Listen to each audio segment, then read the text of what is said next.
Hi, welcome to the Car Chat podcast. I'm Sam Moores, and with us today we have Matt Simmonite. Hello. Hi, how are you doing?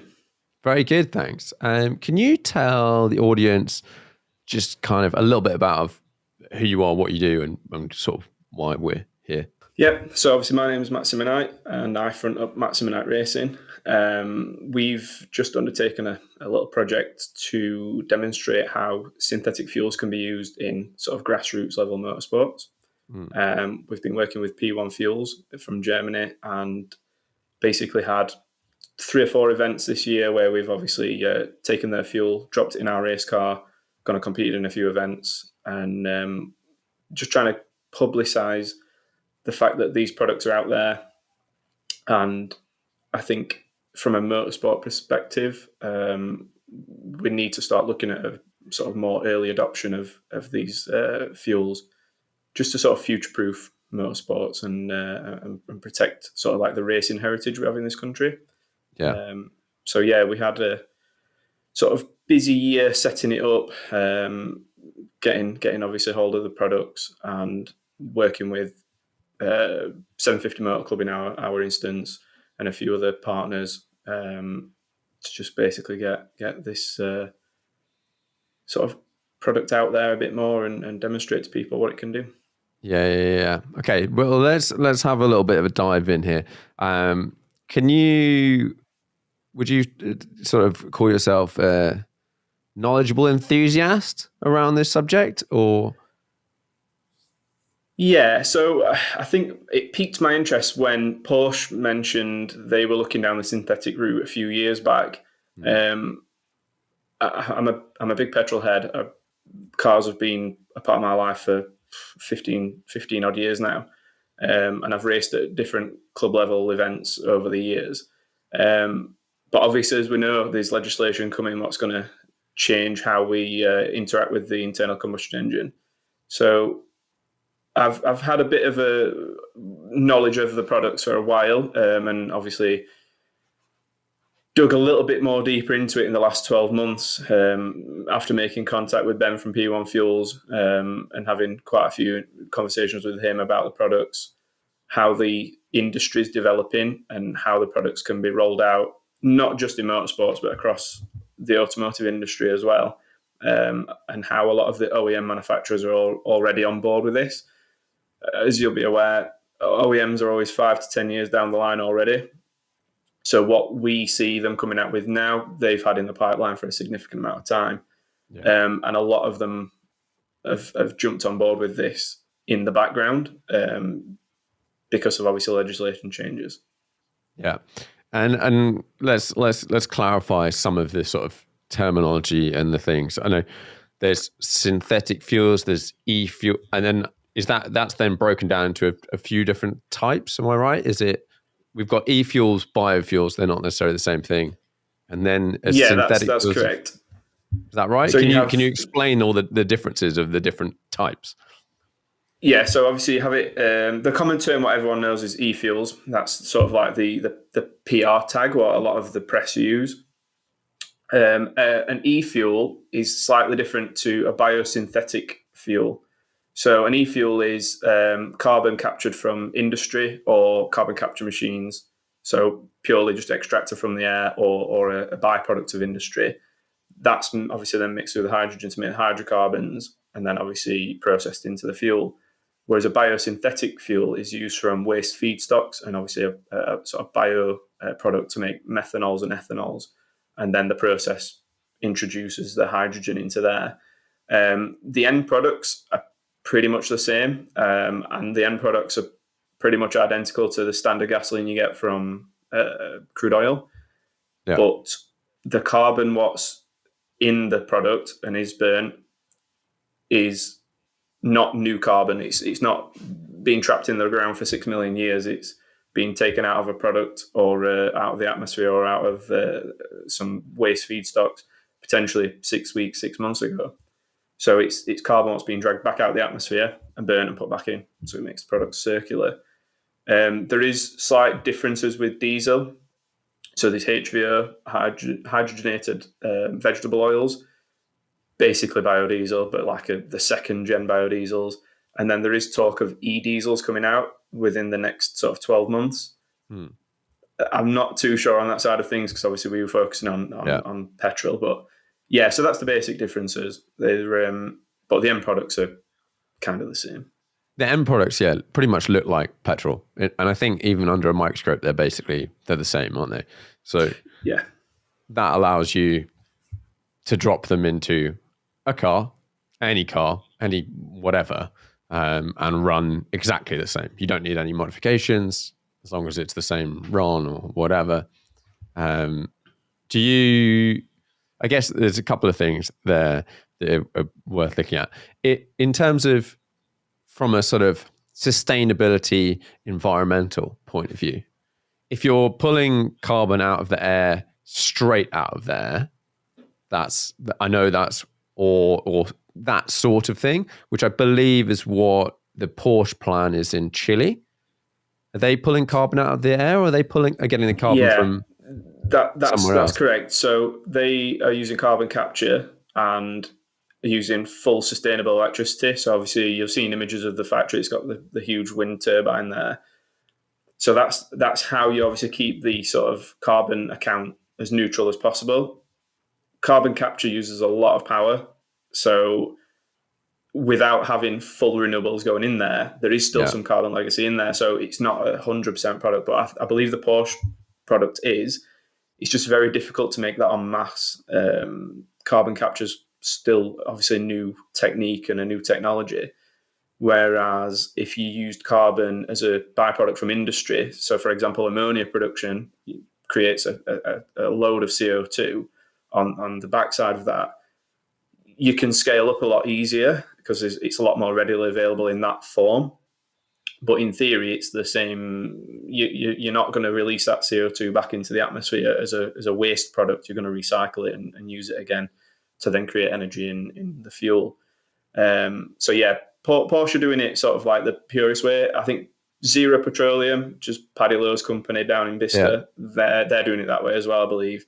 So they're doing 100% carbon capture, and obviously then it's 100% carbon neutral as long as all the energy in the life cycle of the fuel is renewable.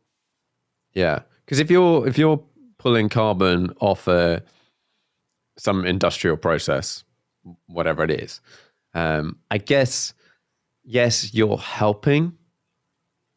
And if you pulled off all the carbon of all of the production as part of your process, and it's like a nice little sort of extra on the side, then I guess that's sort of completely fine. But if you're just enabling some of these industries that we need to change fundamentally, I'm not saying there's an easy solution for whatever it is, construction or something, then that's probably a little more in the gray area. It's like good, but not as good. Yeah, that's it. And that was one of the things in my mindset going forward with this is, yes, potentially there is some new carbon being created out of these sort of the waste products from these industries, but that would have just been dumped into the atmosphere. Yeah. So it is giving it a second sort of life cycle. But yeah, you are right in what you're saying. The purest form would be carbon capture machine, and doing it that way. But then the biosynthetic side is technically a natural carbon capture machine because the plants are pulling the carbon out for growth. Yeah. The bits we don't use would normally just get mulched back into the ground and release that CO2 back into the atmosphere again. So Yeah. again, it's just recycling that carbon before it just gets dumped in the atmosphere.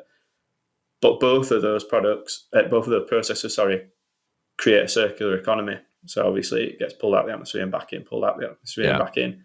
So if you, for example, could swap every internal combustion engine car to synthetic fuels overnight, the carbon emissions at the minute would be capped at that because you're just going to pull Yeah. that. It'd never grow beyond what we've currently got. So if you then looked at forecasts for increased ICE use over the next 10 years, it's a net gain because we're not going to be putting any new carbon in there from crude oil Right. You're pulling based. more out. Yeah, so you're going to cap it at wherever it's all theoretical, obviously, because there's Yeah. 1.6 billion internal combustion engine cars or vehicles. But you would basically have a net gain because you're not going to be increasing that year on year. You're just going From to a be tapping fuel into that side. reserve. From a From the fuel fuel side. side, yeah. Yes, from the fuel Obviously, you've side. got to make the cars, Yes, yeah, etc., that's it. etc. But that's sort of like a different side of it. Yeah, it is interesting. I know when I've looked at it, one of the things that's come up is, well, yes, it seems like a good idea. It seems like a good idea for things like enthusiast cars, historic vehicles that we want to keep going, which could be a car that's like new right now, but in 20 years' time, and racing and stuff like that. That seems like a very good use.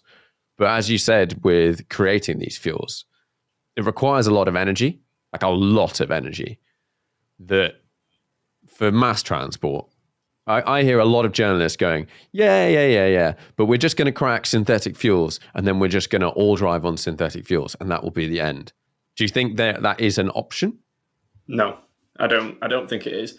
I think going forward, it needs to be a part of the solution. So we need access to synthetic fuels, hydrogen, whether that's fuel cell or combustion, and Yeah, EV. Each of the technologies plays a part in this, and each of them have pros and cons. And if you deploy them in certain ways, you can benefit more from the pros than the cons of each of the technologies. So my thought is EV's going to be brilliant for around like urban transport, city centres, etc., where you want clean air and yeah, less emissions. But you've got to factor in the carbon legacy of creating it. There's obviously a higher sort of carbon price tag of building an EV in comparison to an ICE vehicle. Plus, you've got all the other questionable points from the lithium mining and cobalt mining, etc. So, but there is a place for it, and obviously slightly that's the ignoring the oil drilling problems. But yeah, yeah. So we'll get to that bit as well. So obviously with the EV stuff, that seems to have been the sort of chosen path from a lot of governments yeah, because on the face of it, it is probably the best solution in terms of no tailpipe emissions. They're quiet, they're practical now. Obviously they've got decent range coming. But on the backside of that, the production side is pretty bad. But again, like yeah, you said, with crude oil, you still have that issue with um, deep sea drilling, oil spillages, transporting it yeah, around in ships, etc. So there is pros and cons to the current sort of fuels we use. And then obviously there's hydrogen, which is probably the newest technology. So hydrogen fuel cell is we're still really learning that sort of technology. I know a lot of OEMs, Toyota mainly, have been pushing down that way for a while, and they are getting there.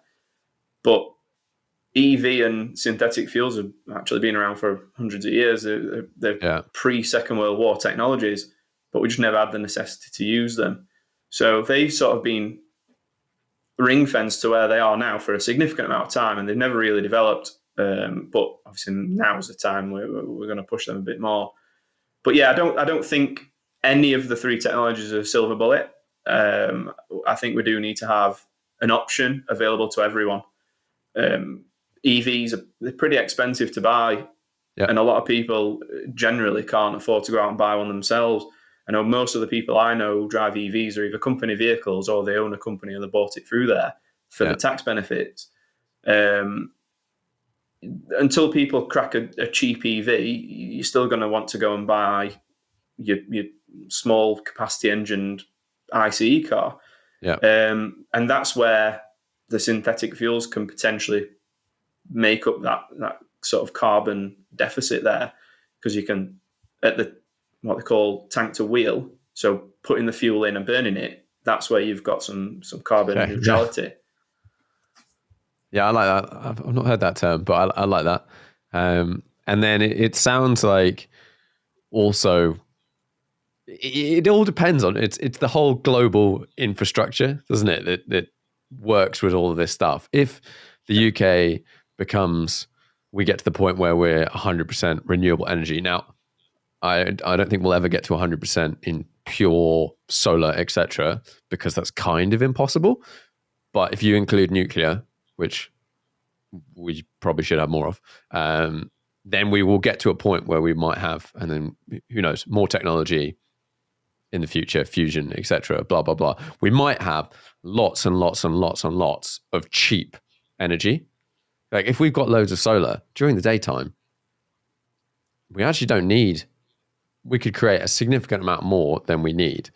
And that could all just be pumped. The excess could just go into carbon capturing, creating synthetic fuels to then be used elsewhere, etc. Yeah, you make a good point there. So the beauty of renewables is obviously it's free, abundant energy, but the negative of renewables is unless the sun is shining or the wind is blowing, it's not there. And when the sun is shining and the wind is blowing, you have to use it unless you put it in some battery stores.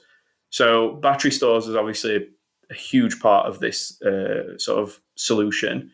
And that will be the driving force of it. Like I said, it's going to be near impossible to be on full renewables, especially in our country. Yeah. The wind doesn't always blow and the sun definitely doesn't always shine. So I think if we went down that route and, like I say, instead of just dumping that electricity into batteries, transferred it into synthetic fuels, carbon capture machines, hydrogen production, because again, that's quite a big draw on energy. It then enables the other two solutions to be deployed wider across the country. And if other countries followed suit, that's going to be a big driving force in the solution. It's having all three options on the table and driving them from renewables, because it's no good me going out there and firing up a diesel generator to charge up a battery car. It defeats the object, doesn't it? So I think we need to slightly more efficient. It's slightly more efficient. Yeah. I think we just need to have a look at sort of broad scope, and governments are sort of coming around to the ideas now, but previously it was renewables and battery, and not actually deploying that energy into other technologies.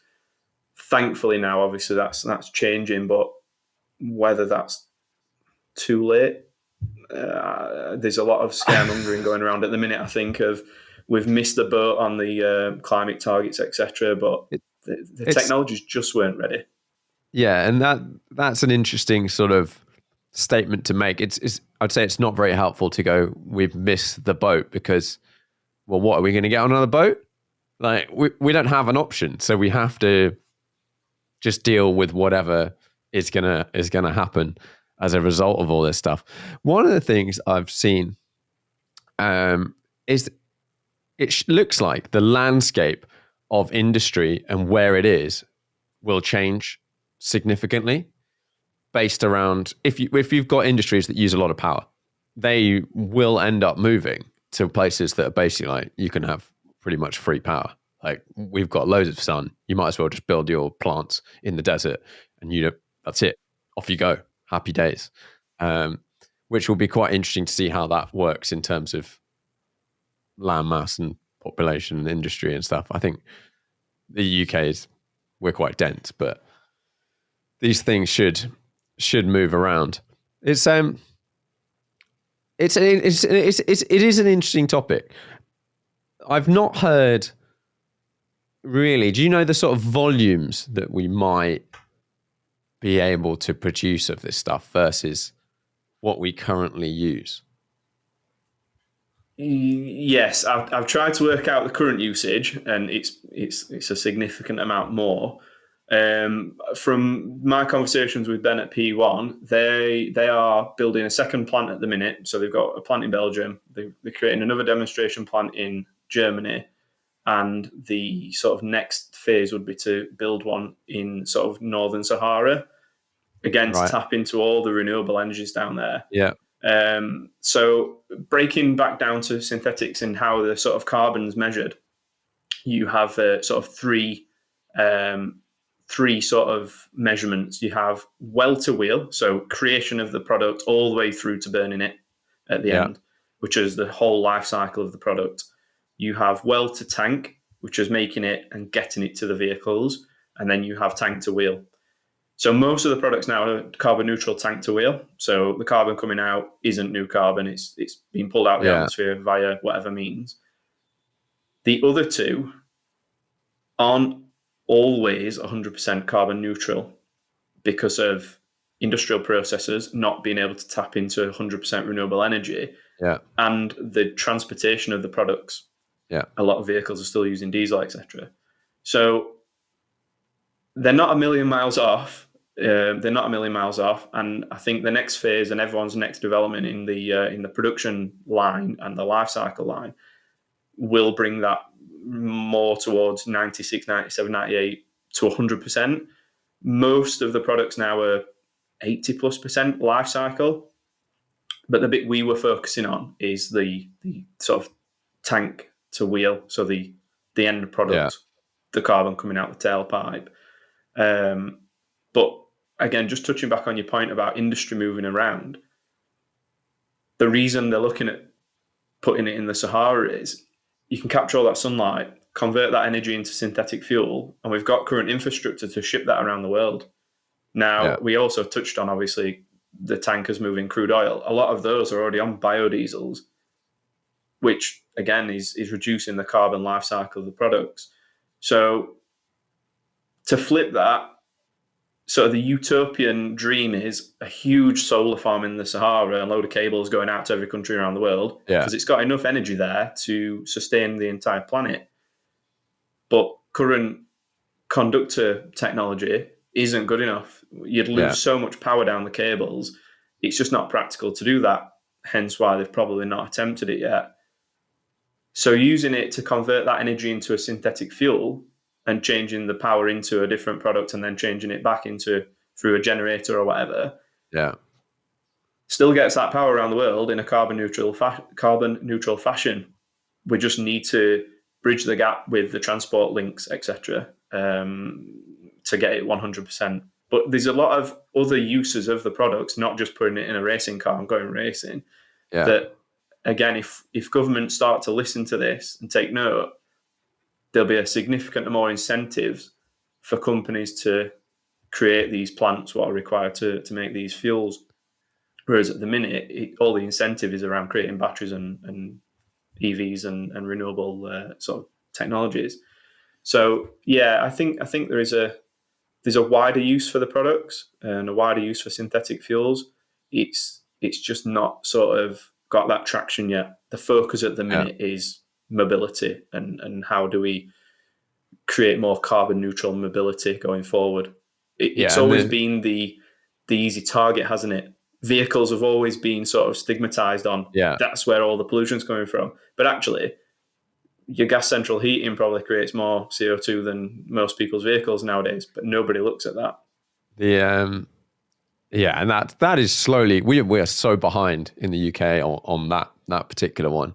One that annoys me, and it's not a either or situation in London, for example, is, we've got all this ULES and stuff like that, which I think overall is a good thing, but it's savage. Like, it's really brutal on a lot of people that don't have a choice. On the flip side, the air pollution is pretty brutal on a lot of people that don't have a choice. But ignoring the ULEZ point, we allow wood burning stoves, wood burning fires Yeah, in cities, yeah, which is something. It's actually a really high percentage of the air pollution. It's like 30%. I yeah. think. Burning wood's one of the worst ones. It's so Um, bad for the atmosphere, burning wood. Hence like why, if you look at sort of less developed countries where they do have a lot of wood powered fire, yeah, etc., for industry, their air quality is horrendous.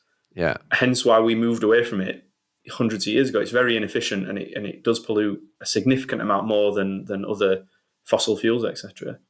Like, surely, if you're going to be doing like ULEZ, which is brutal on a lot of people, you should ban wood fires. Done. Yeah, it needs to be a broad scope, doesn't it? You can't just target the vehicles. You've got to also look at everything within the ULEZ zone. Like I Yeah, say, if you've got an EV but you've got a wood burning stove, you're sort of yeah, contradicting what you're doing to try and reduce your carbon footprint. So yeah, the ULEZ thing again. I know it's a very touchy subject. I'm not sure I agree with how it's deployed. I I'm read an article I'm with yesterday. you with that.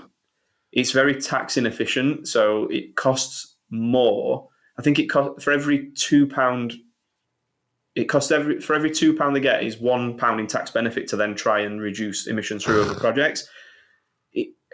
That may get better, but like you say, it was dropped on a lot of people who have really suffered in terms of having to change vehicles or potentially just get rid of the vehicle because they can't afford to go into an EV or a hydrogen fuel cell car. And it's a very touchy subject, the ULES thing. We have one up here. So I live in Chesterfield, and I'm obviously right next door to Sheffield, and they've put a clean air zone charge in for commercial vehicles only. No, sorry, commercial vehicles, buses, taxis, and motorhomes. Not sure why motorhomes got captured into there. Maybe very few They're normally motorhomes in the bad. city centre. But in a city centre, I don't think it's quite a common area for a motorhome to go. But maybe that's how they did it. And it's something ridiculous, like for a truck to go in and make a delivery, it's a £50 charge.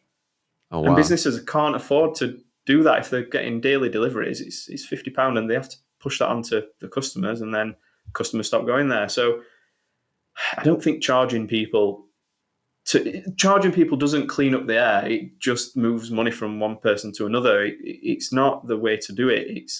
We've got to incentivize people to use better public transport and things like that. And it doesn't seem that the money from these projects, so ULES, CAS, etc., does get dumped back into public transport.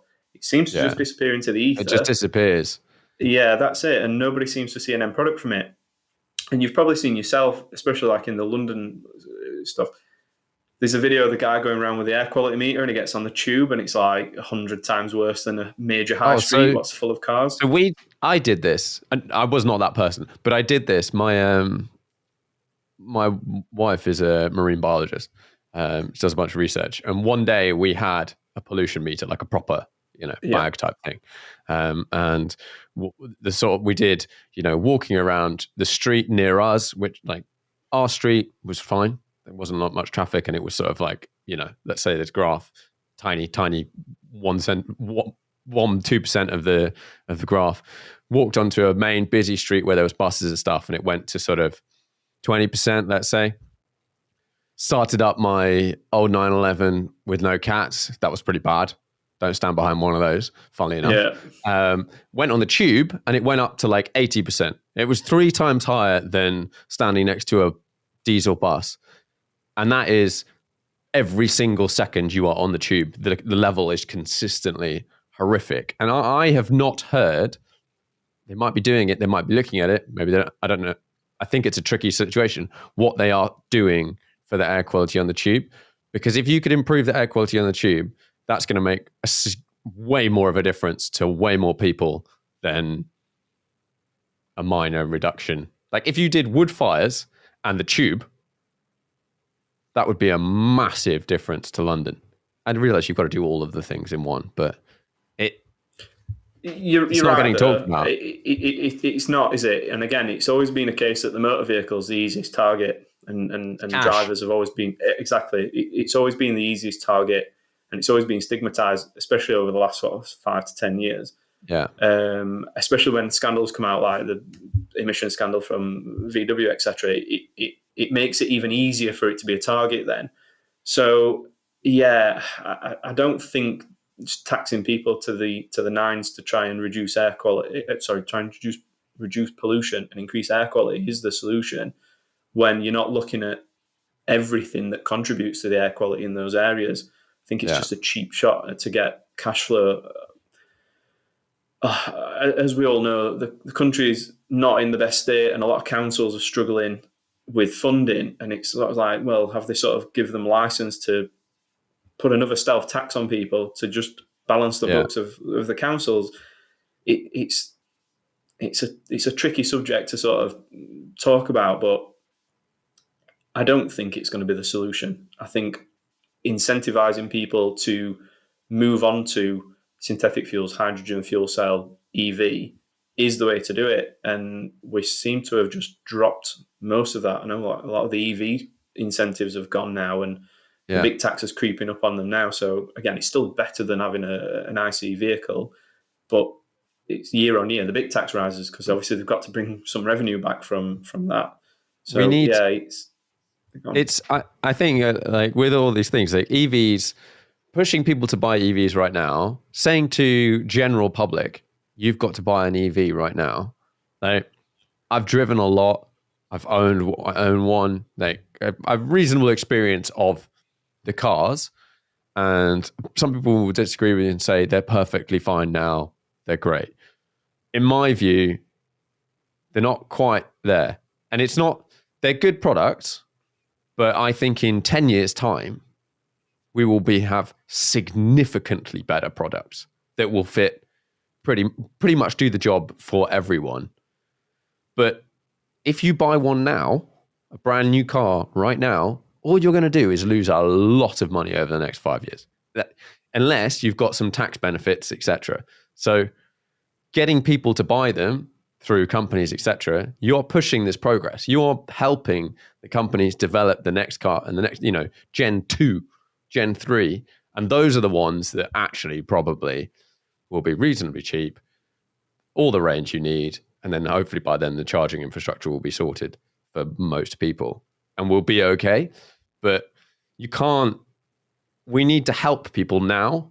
It's not sorted. People are not, you're seeing it in the States where they're trying to push people to buy EVs and basically everyone's going, nope.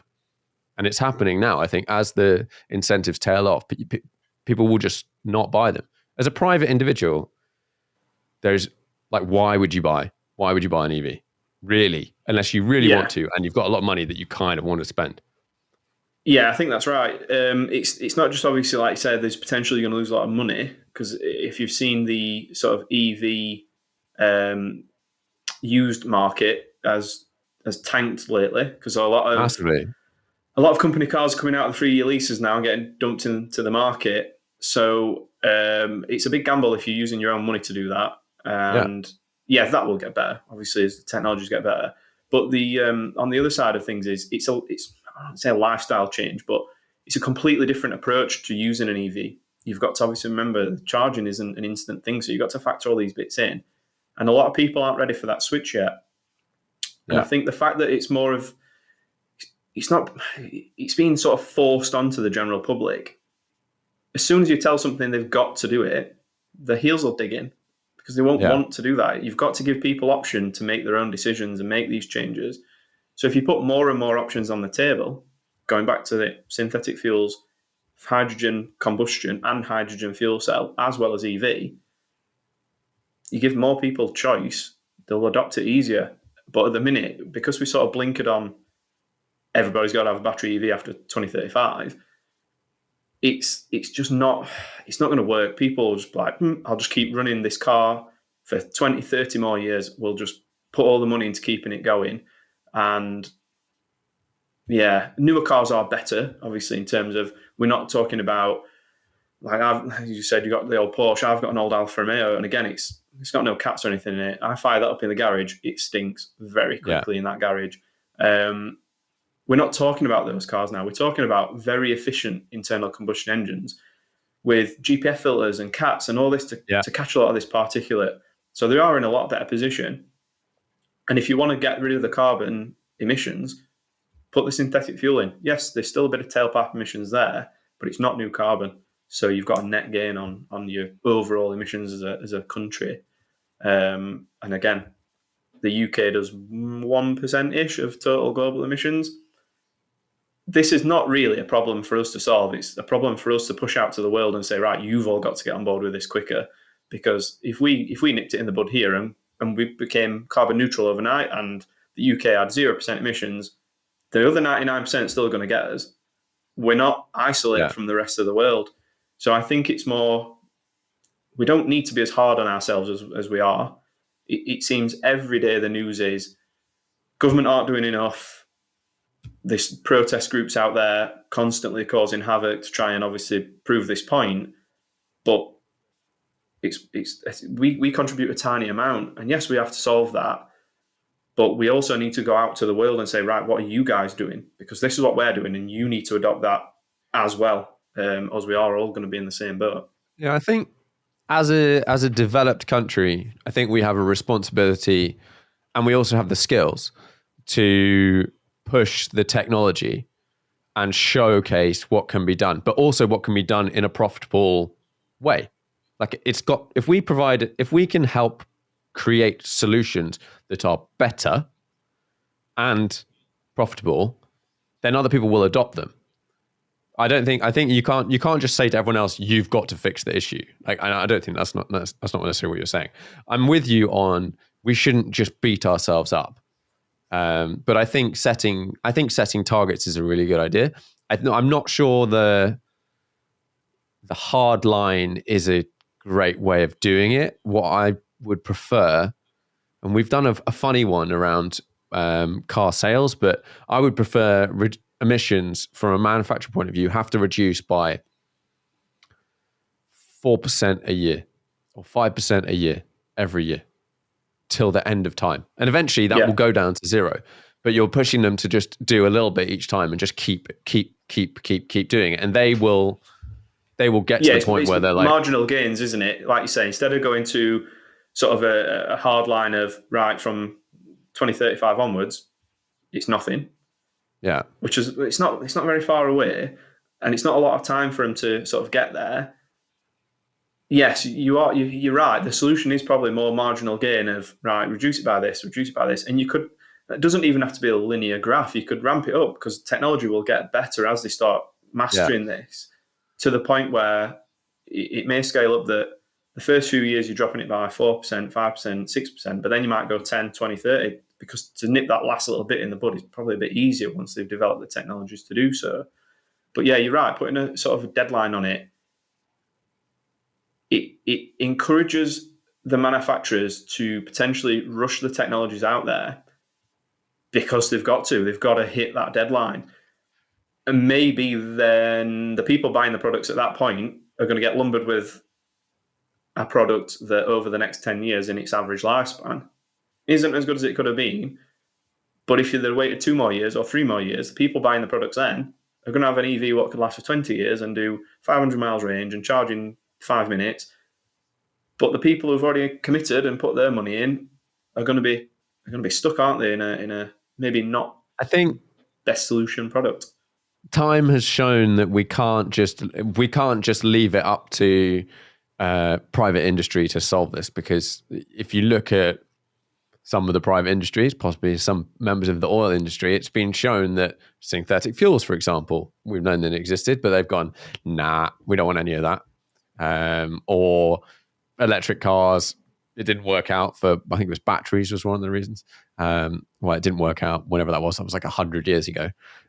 So you can't, at some point you do have to do a hard line. And I think saying to, like, if you've got a big manufacturer, they plan 5 years out, for example, etc., that sort of thing. They need to know, okay, we're going to have to do this.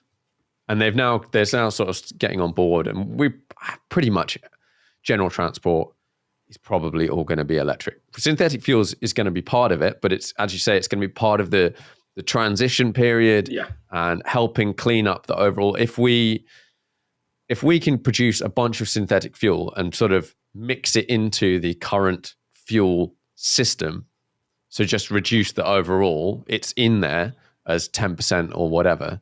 There's something we haven't talked about is price. Yeah. How much does it cost at the moment to buy some fuel? So currently in the UK to buy, so the product I use, we'll just build on this now. So the product I use is P1 Eco 100 Pro. So that's a biofuel. That's well, they use a bit of a blend. So there's some carbon from industry, some biosynthetic. Because again, you can mix it all together.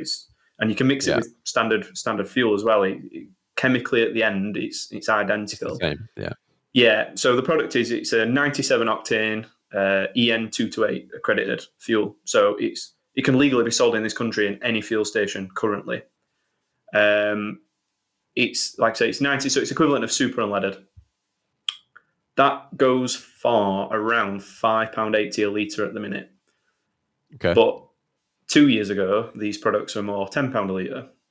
And the next 2 to 3 years, they're forecasting it to be under £2, €2 a litre. So it's getting there. But really? It'll only get there with scale, though. Obviously, scale Yeah. drives price of these things, and a lot of, I say a few of the crude oil manufacturers are now looking at it. Whether they're looking at it as a bit of a greenwash so they can keep doing the crude oil in the Yeah. background is a bit of a question to be raised. But the dedicated companies, P1, Zero, HIF, who do the Porsche stuff, HIF and Siemens, I think there's another company over in America. Their products are sort of pure. They've not got an interest in fossil fuels. Yeah. Sort of P1's mantra is they're not trying to make fossil fuels green. They're trying to replace fossil fuels with Yeah. synthetic fuels. If all these companies could scale, the price would drop significantly. But again, they need some incentive to be able to do it because there's a lot of money And is invested there the in creating the demand? Yeah. plants. Yeah, I think the demand's technically there because we burn At a crude price. oil based. Yeah. So crude's probably only going to start getting more and more expensive as it starts to get crunch time on how much more we can retail as petrol, etc. And maybe that's probably the next hard stop is 2050 no more crude oil based fuels. I don't know. Maybe that would then drive more of the big oil companies to start looking at this. I think Shell are looking at it as well. Aramco are looking at it. But they don't really need to at the minute because there's no end date for them, is there? You can potentially use crude oil forever until it runs out. There's no end. So maybe that's the next sort of hard stop or the next goal is the vehicles are changing and now we need to nip it in the bud for everything else and get rid of it that way. But yeah, a lot of the companies who are dedicated to it, they're not trying to make fossil fuels look green. They're trying to get rid of them and put a product in place that can and what will fill the gap and fill the void. But yeah, price is the biggest elephant in the room with it. When people speak to me around different race events, they don't wince. But when you actually say to them, if you went out and bought the equivalent race fuel, you're paying the same amount of money for it. Because again, most race fuels start off with a synthetic base, or they have a load of bits put into them, and it's all small batch stuff. So you're paying the same amount. If you made race fuel en masse, it'd be pence per litre. We just don't do it because there's no requirement for it. Whereas with synthetics, there's potentially a market for it out there. Is all the ICE vehicles what are currently on the roads. So yeah, price is the biggest downside of it at the minute. But on the flip side, and it's a little bit of a gain, the P1 product I use is E0. There's no ethanol in the end product. So actually, you're getting full fat fuel again, and you get a bit better fuel economy out of it. We are planning on doing a test over winter, like a back-to-back fuel test. We've had a few incidents in the races this year, so we've not actually been able to measure out how much of a gain we've got out of it. Right. Power-wise, it's identical. Like I said, we don't notice anything in the drivability of it, but I've got a suspicion we're getting better MPG out of it for that reason. So yeah, scale or drive price, it just needs more incentive for the manufacturers of these products to sort of ramp that up. So Porsche are only interested in looking after their own products with theirs. Zero have looked mainly at sort of the aviation industry, so jet fuels and plane fuels, etc. Whereas P1, which would be a good one to. In favour of enforcing that, of saying if you want not on general transport but on private jets, I think if you've got a private jet, you should have to run sustainable fuel as long as it exists. Like, so what if you have to spend another 10 grand per flight? If you can afford it, you can afford it. If you can't, you can't. You don't fly a jet. Yeah, I think if you dig into synthetics quite a lot, most of the early adopters were aviation. It's obviously quite easier to make aviation fuel than gasoline, petrol, whatever. And I think when was it the Glasgow COP forum, everybody flew in on private jets or government jets, etc. And I do believe the UK government supplied everyone with synthetic aviation fuel to fly home on. Really? But it wasn't really publicised. If you dig into it, you do find there's a bit of a sound bite of we gave them all the synthetic fuel to fly home on. Why are we not shouting about that? Like that's a I huge didn't know deal. that. Yeah, because the biggest thing was why are all the world leaders flying in Yeah. somewhere on all these jets? Well, they can use synthetic fuels and actually be carbon neutral in doing so, but we don't shout about it. And it's weird that we didn't. And I don't get why it wasn't front page news, because it's a Yeah, good that news is story about the climate, isn't it? And we're always negative about the climate. and that is one of the big sort of messages that comes out of these COP events, because I didn't realize they were every year, and I didn't realize that pretty much everyone goes every year. And you see the US like transport situation of, I don't know how many planes they send, 10. Yeah, They had something like 300 cars, something ridiculous like that, doing their convoy up, and you're like, sorry, this is actually, if this is every year and you all do this is ridiculous. But if what's the situation? Because I think even if you're running like a sustainable carbon captured fuel, if you release it at 10,000 feet or whatever it is these planes fly at, isn't that significantly worse anyway? Do you know? That would be a question I don't have the answer for. Yeah. You would assume so, because you're putting it up into the atmosphere. But yeah, it's obviously I've not really looked into the aviation side of things. Yeah, I suppose if you put in carbon back up there, what you've pulled out of there, it's probably better. But yeah, it's an odd one. Reading an article yesterday, and it was talking about obviously missing the boat on the 1.5 degree target for climate change.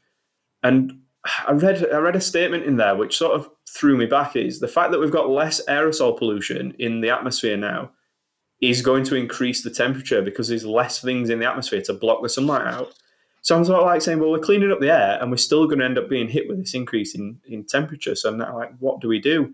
I know there's obviously cloud seeding, etc., which is like going to be another big technology moving forward to sort of stop this. But yeah, it threw me back that the fact that we're cleaning up the atmosphere and getting rid of all these CFCs, etc., and other aerosol pollutants is actually contributing to the increase in temperature. Is a bit like, well, how do you beat this? Because if we're cleaning it up and it's still going to make it worse, what do we do as a general populace? What do we then do?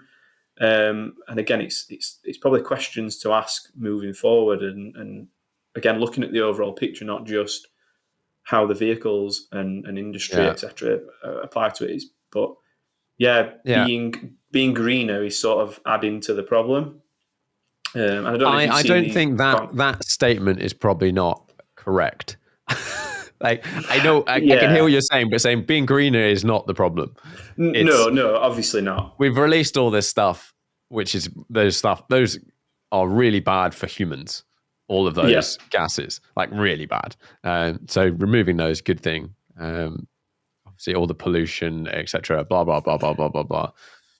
It's probably an issue. What they've not. It's probably the fact that the air's cleaner now, and then it's obviously we're getting more sunlight. It's probably not something they factored in, because it used to be so bad. Obviously, you've seen sort of industrial revolution England. It was just smog and very little sunlight. Like I say, I'm from Sheffield, and it's driven off steel industry from back in the day. And my dad used to tell me stories about, if you looked across the Don Valley, which is where all the steelworks were, because it's where the main river through the city is.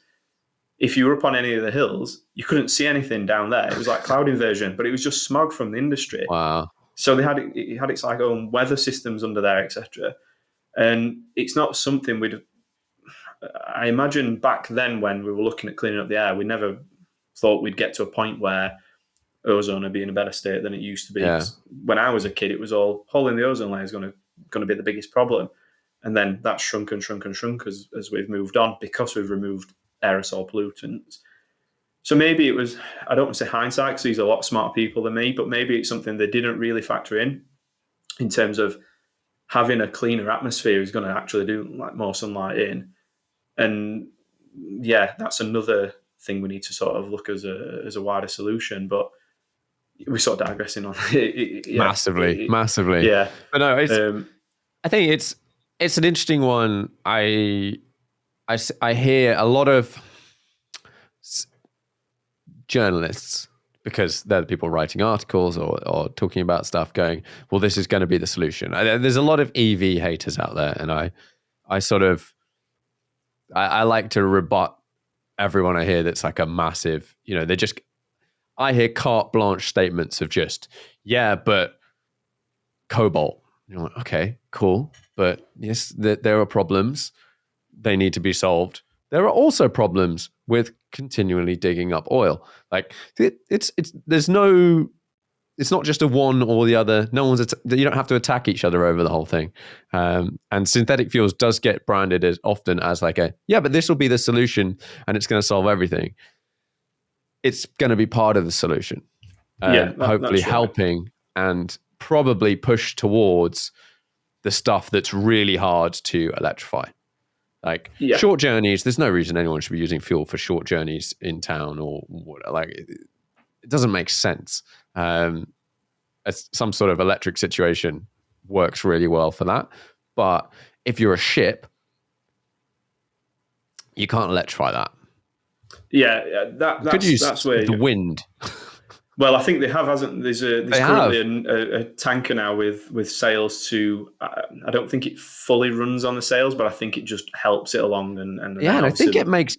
I can't remember which company, but I did read about this recently that they started fitting sails again, and it knocks 20% off your emissions or something. It's crazy, isn't it? Because again, going back to the motor vehicle, EV and synthetic fuels being around for hundreds of years, so have sails for boats. We don't need to do anything new. The technology's been there for hundreds of years. We need to just deploy it again because actually it's pretty efficient, especially in certain areas of the oceans. You'll know more than me, obviously, with your partner. There's some significant winds around there to get these boats around to different parts of the world, which will then, like I say, there's potential to just wind back these huge engines they have and the huge consumption of diesel they use. You'll be able to wind that right back. And you're probably not going to get 100% wind power, but marginal gains, it's all going to add up to the bigger picture. So I wrote an article recently which went out on the Driven Chat website, and it was sort of a bit of a summary of, I wouldn't say I'm an EV hater. I've got a few friends who've got them. And I looked at one a few years ago, but it just wasn't fit for purpose for me at the time. But I've been skeptical around how it was always branded as this is the solution, it's a silver bullet, as a one sort of option. So the article sort of sums up the plus and minus of ICE and EV. And it's like you said, the cobalt, the humanitarian problem from that needs to be solved quickly. And I think now that more people are aware of this happening, there's potentially scope for that to happen. Whether it will or not, because again, industry drives these things, it is a question to ask. I read quite an interesting book called Volt Rush that talks about a lot of these things, and I've forgotten most of it. But just sort of looking at some of these issues, and it sounds like as companies are having to become more transparent, and certain manufacturers are significantly better. I think like Volvo and Polestar are doing a reasonably good amount at sort of trying to showcase where everything comes from. Because a lot of people, like you say, are avoiding, they're just like, and we've got an electric battery. And you go, yeah, but it was mined in, the Congo. It then went to China and then processed and then shipped to the UK and then put in a thing. You're like, there's a lot of extra carbon on that didn't need to be there. I think that's it, isn't it? There's a lot more scrutiny around it because, again, it's easy for me to say a synthetic fuel is carbon neutral at the tailpipe, but actually when you wind back in the life cycle, there is bits where you're not on fully renewable energy, so carbon is introduced into the process. And I think that's where most of this needs to be looked at. It's not at the end product, because the end products are the end products. It's the life cycle of creating it. And like you said, the battery situation earlier on in EV sort of development, shipping the product all the way around the world instead of keeping it as local as possible adds a load of carbon in there. And I think I read something crazy like the average EV takes 100,000 miles to pay back its carbon. This but has been I'm not taking that as a truth, because I think it's less than that depending on manufacturer. It's significantly less. I think the report that everyone talked about was the Volvo one when they had it was like an XC40 and whatever the electric one is. Yeah. And they did the comparison, and I think they said on a bad grid, maybe somewhere like certain parts of America or whatever, Yep. it was 80,000 miles, and then the electric car was better. On a good grid, it was a lot less. I think now one thing they didn't factor into that was fuel. So they didn't factor in production of fuel Yep. for the fuel car. That's quite a Yep. big thing. And they Yeah. also did Again. like worst case scenarios of everything. Yeah. So if you're on a good grid or even a reasonably good grid and you're choosing to charge up on renewable or whatever, I think it's like 2 years or it's like 10 to 20,000 miles. Yeah. That's it, isn't it? It's sort of saying, yes, it's got X amount of kilograms of carbon in there, what you need to pay back. How quickly are you paying that back? If you're on a really crappy grid somewhere in the wilderness and it's a diesel generator, it's going to take a Yeah. significantly longer time to do that. So yeah, there is that. I think the problem is over here still, even though we're in quite a developed country and it's same across Europe, we're still struggling to get off fossil fuels, aren't we? Oh, And it's changed significantly over the last like 5 years. yeah. But then I think if you look back to earlier this year, possibly last year, when we had a load of crappy weather, we were still firing up gas and coal power stations to get that power back in. Yeah, This is yeah. where the government needs to start saying, like, look, battery stores need to be ramped up in the country. We need to hammer it everywhere. So in my profession, I design fire safety systems, so Mm-hmm. alarms and suppression systems, etc. And I did a project for a company, I can't remember the name of now, about 6 years ago, and it was to put some fire systems in and around some battery stores. Mm-hmm. And the company had won a contract to put something like 140 of these around the country. Yeah. And I said, go on then, give me the figures of it. And it was sort of like, I think it was 5 40-foot shipping containers full of batteries and then 5 inverters. And it was sort of, it's just north of Newcastle. So it picked up all the wind feeding back into the grid. Yeah. They sort of said like, yep, if we have all these batteries fully charged and the grid asks us for that, it was something like 3 hours. And it was like a tiny amount of power in there, but it was a significant site. It was huge. Obviously, imagine a 40-foot container full of batteries. And he's like, oh yeah, it's so many, like 40,000 kilovolts per unit or something. And he says, we'd burn through the power in here so quick. We need more of them. And he says, we got a contract to do 140 sites, but we need 1,400 sites or 40,000 sites. Now that'll get better because they were probably using lead acid type batteries or something because it was quite early on before lithium was being scaled up. Now I think lithium phosphorus batteries are the next ones. Now that the battery technologies are getting better, that's probably going to reduce, but it's very quiet in this country. I know it's probably going on in the background, but again, the government should be shouting that out like, this is all the battery storage projects we've got going. This is all the renewable projects we've got going. But we don't seem to be talking about that. We seem to be talking about... Go on. The interesting ones on that, and then I think we should probably start wrapping it up, is there's different types of battery storage that are not batteries that we think of as batteries. Whether it's heating up a bunch of rocks and then using the heat back again to steam, etc., or pumping water up a hill, essentially, kind of reversing a dam. All those sorts of things, actually, I think they're really interesting because you're like, yeah, there's a lot of energy stored and you're not requiring just straight batteries. And then we will have in not that long a bunch of EVs plugged in at home that could possibly pull power back out to just we just want to reduce those the peaks. It's the peaks and troughs, isn't it? Yeah. You need to smooth the consumption line as best you can so that you are not turning on that coal plant. Yeah, you're not in a negative position when demand increase the supply, and you then have to fall back on the older technologies. And yeah, I've heard the thing with the EVs, using them as a local battery stores for your house, etc. It's quite interesting. Now, whether that will shorten the lifespan of the batteries, who knows? But again, I don't think it that's does something. much. The power No, I draw is think. so low. Yeah, I think that's something for the manufacturers to potentially put in as a selling point. We're gonna give you this EV. It's going to get you X amount of miles range, and also it'll run your house overnight. If you've got a solar array on your roof, etc., what charges it, Yeah. and instead of feeding it back into the grid, put it into your local battery store, i.e., your EV, and then that will power your property for the night or the week or whatever. Yeah. So again, like I said, there's other options out there, not just a case of filling shipping containers with batteries. And again, maybe it's a case of we have all these old refineries that have got all these oil tanks in there, filling them with synthetic fuels and tapping into that as an option to generate power, even if it's on a local level, backup generators for places and hospitals and stuff. We just very blinkered at the minute on the negativity surrounding the internal combustion engine, I feel.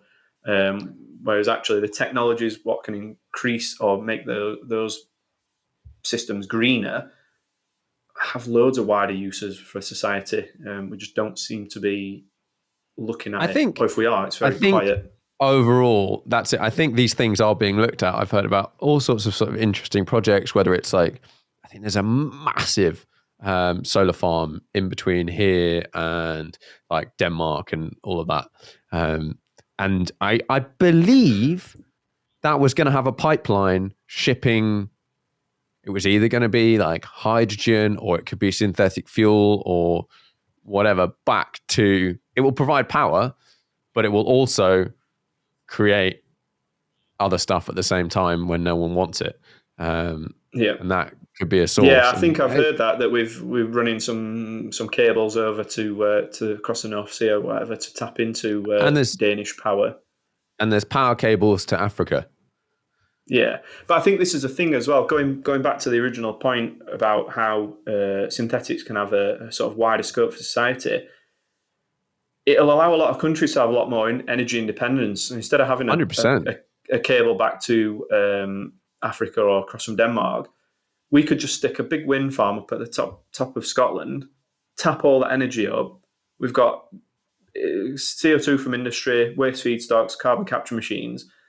We can transfer that energy into the liquid form and then transport that back around the country. And we're not then relying on crude oil from Eastern Europe and Russia and wherever else we're tapping it in. It's going to change the power dynamics of the world massively. Significantly. Insanely. Significantly. And it'll allow a lot of smaller countries to sort of get off the crude oil teat as such. Yeah. And you're not going to have to rely on Russia, Middle East, China, America. I think Latin America, Venezuela, they make a lot of crude as well. You're not going to have to rely on those countries. And now, not to say we're not going to need crude for products. Obviously, it goes into a lot of plastics, etc. But there's potentials to probably use more recyclable plastics as well in future. And we pull thousands of tons out of the sea every year. We need to start looking at, again, bringing that back into production, because it's a no-brainer. We've put it in there. We've basically given ourselves unlimited amounts of free plastic to tap back up. Something, I think it was Apple, was saying in an amount of time they were going to be using some crazy amount of recycled materials in their phones. Because I know with all the metals and stuff, there's a lot of technology now where you can basically pull out the same. Like you literally you put in your copper, you melt down your phone, you put it through some funky stuff, and you have the same 100% as you started with, and you can just use it again, which is super cool. But I think before we just sort of dive off into all of these random avenues, we should start wrapping this up. But yeah, I feel like we've done a good covering of synthetic fuels and wider technologies. So I normally wrap these up with 5 questions. Do you have a most memorable driving trip or journey? Weirdly, it's probably a really mundane one. So I used to be a service engineer and obviously go out to call outs, etc. And I think in a single night, I had sort of 4 or 5 call outs, and I went from Sheffield to Kendal to Newcastle to Bolton to Salford to Blackpool to home. And it was like an epic road trip across the country on my own Yeah. to go and fix some faulty equipment. But the sights, what I took in, it was like I went across the top A66, so we were like a stone's throw from parts of Hadrian's Wall, then the Angel of the North, and then it was over the Peak District, and it was like Oh took in yeah, all the that's quite sights of cool. northern England, just in a car. I think it was a Skoda Octavia, like the most mundane car you can imagine. Yeah. But it was just like, yeah, the amount of miles I clocked up overnight, empty roads, empty motorways, no smart motorway speed cameras, just cruising around the country. Yeah. Yeah, probably mundane for most people because it's just a commute in theory. But no, it was pretty interesting the amount of miles we clocked up. Nice. There is a joy of just getting in a car, and this is a bit of a problem with EVs.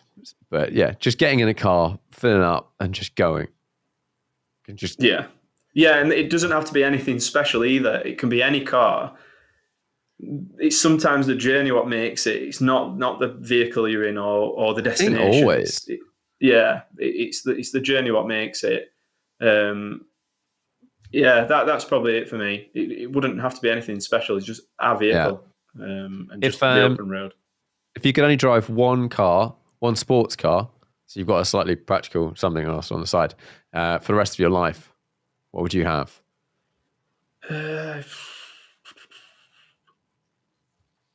Maybe a 360 Challenge Stradale. Ooh, Yeah, nice. I think, like I say, you've got something practical on the side, so you can be a bit impractical with that. I think out of all the Ferraris, it's probably my favourite. It's probably most people's favourites when they really think about it. The new stuff, it's a bit too much. The older stuff's better. Yeah, It sounds amazing as well. Sound outrageous. That is a car I've not driven and want to have a go in it at some point for sure. What do you think is the most undervalued car at the moment? What should be worth more? So I listened to one of your recent episodes, and I've been thinking about this question for a while. And Honda S2000s are ridiculously cheap at the minute, and they're an amazing car, very capable, very fast, very reliable. I've got a friend who's been tempted to buy another one, so we were doing a bit of research, and the prices what some of those are going for at the minute are ridiculous. I think there's a few now. What is an S2000 worth these days? There's a few around there for sub £8,000, and they're only going to go back up, I believe, because Honda aren't really interested in replacing that vehicle. So it's going to become a classic at some point. And yeah, they're pretty easy to live with. It's Honda, they're pretty reliable. But yeah, they seem to be significantly cheaper than what I think they should be. I'd imagine they'd be 20 odd grand by now, but they're not. So yeah, I think that's probably the one. Yeah, we'll see. That's one I always look at and go, oh, I think they're cool. Every time I see one, I'm like, cool. And you don't see them that often anymore. No, that's it. And again, the scarcity you think would have put the prices up, but obviously not. Are they scarce? I slightly question that. I feel like there's a lot of them out in the world. A lot of the early ones get crashed though. They can be a bit of a tricky one to drive. But yeah, like I say, you don't see them, so maybe people have just took them away in the hope that they are going to be a future classic. I know a few people are doing that with like EP3s as well, the early Type Rs. Anyone who's got a clean one, put it away. Yeah. Don't let people build it into a race car because that seems to be the path for most of them nowadays. What's the most interesting car to you at the moment? We're Googling, we're looking up. I like the GT4 RS Cayman. I think Porsche cracked it with that. I think I read somewhere there's one with a Manti Racing kit's just nearly beat the 918 round the Nürburgring. Nice. It's like a second behind it or something. Ridiculously like underestimated car. Unobtainium for myself, but I think that's probably the most interesting car out there at the minute. You just can't get one. But yes, really cool. Yeah, really. Again, it's not the flagship product, so it's got that subtlety to it. But Yeah. yeah, they're really good. I see significant amount of GT4s, various car meets, etc. Yeah. Not so much the RSs. Again, due to people just not being able to get allocations for whatever reason. Yeah, the GT4 is good, but the RS it's just that extra bit in it, and it just Yeah. ticks them boxes. But yeah, I think that's It's the most interesting. final sort of nail in the coffin of this all the jokes around a Cayman or a Boxster not being a real, 911 slash sports car. You're like, Yeah, yeah, I think a yeah. GT4S is a pretty I serious bit think of that's kit. it, isn't it? They've gone, look, the base ingredients have always been there with the car. We've just Yeah. spiced it up a little bit, and look how good it is. Which has probably bumped the price of most Caymans and Boxsters up as well, because yeah, there'll Yeah, be it's some brought up the significant. perception, doesn't it? Yeah, exactly. That's it. It's a real Porsche now. It's not just the one what people who can't afford a 911 buy. Yeah. But yeah, I think that is for me. My old boss has just had a 992 RS, GT3 Oh, RS nice. delivered. Um, yeah, he had to jump through some hoops for that. Um, and they rang him up and basically said, "Look, there's an allocation. Do you want it?" And it was sort of like, "Well, if I say no, it's game over, isn't it? You're not getting an allocation again." So he committed to it, and he's had it on track already. They invited him to a track day on it, and he says Nice. he's got a he's got an AMG GT3 race car, and he's like, it's Okay. nearly the same. Like it's not a million Oh, miles away. wow. Yeah. But everybody expects that of that car, whereas the GT4, nobody really expects it. Well, they do now because obviously it's quite well publicised, but Yeah. it's yeah, really interesting car for me, that one. Yeah. Really cool. Right. Final question. 5 car garage, unlimited value. So obviously GT4 RS, that'd have to go in there. Mm. I currently own a 1967 Giulia TI, Alfa Romeo Giulia TI. Oh, nice. That'd be in there, but on the condition it's spent some time at Alphaholics and they've put the Super R kit on it, so all the titanium bits and Oh, the big yeah. engine. It's, to be fair, it's a 1300 and it's got quite a spicy engine in it, some Webers and some fancy bits in the Mm. head, 2 litre cams. It's about 100 horsepower, but it just screams because it's a 1300, and it just revs and revs and revs, and it's good fun to drive. It's skinny little tires and roly poly Yeah. suspension, but yeah, it's really really good to drive, and it's pretty solid for a 50-odd-year-old car. Nice. I'm hoping to do a video with it and putting the P1 fuel in it, Yeah. straight out the race car, straight into that, because again, turn the key, Yeah. it'll Yeah. Yeah. work. So that'll be in there. So that's two. Challenge Stradale, obviously that'd have to be a Yeah. one in there. So that's three. I need something a bit practical. Probably an S class, a decent spec one. Yeah. It's the super saloon, isn't it? It's the best of the It is. best. It's tricky at the moment. I'm just waiting for the time when I buy an S class. Like I'm not quite there yet, but I'm like, I want an S class. But someone pointed out recently, and another podcast was discussing this. They're just used. They are used as like luxury taxis everywhere Yep. for a Yep. reason, but can't quite shake that image of like if you pull up in an S class, someone's like, can I get in? Yeah, who's getting out of the back of it more than yeah. who's getting out of the front of it? That's But it. Yeah. I guess as long as it's not black. If you just Yeah, I just think I don't go think black. if you're black with tints, it's taxi spec. But I think if you went silver or any other colour, maybe not Yeah. white. White's probably a bit much on a car that big.